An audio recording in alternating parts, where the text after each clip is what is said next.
Azərbaycanın Daxili İşlər Nazirliyində sədaqətlə xidmət edən insanlar öz vətəndaşlıq borcuna sadiq qalmışlar, öz xidməti vəzifələrinin layiqincə yerinə yetirmiş.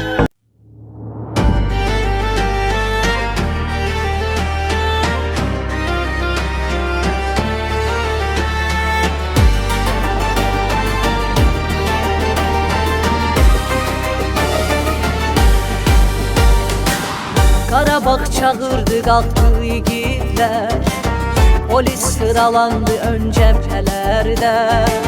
Vətənə sipərdi polad sinələr, yazıldı adları zəfər günündə.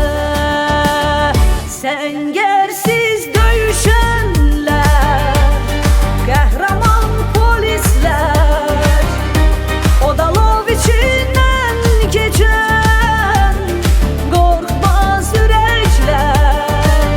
Səngərsiz döyüşənlər, Azərbaycan əskərləri, can verib tarix yazan şanlı qəhrəmanlar.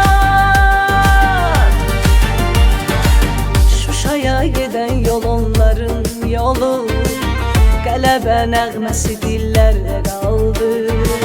Bayrağı ucaldan mərd oğulların müqəddəs xatirəsi qəlblərdə qaldı.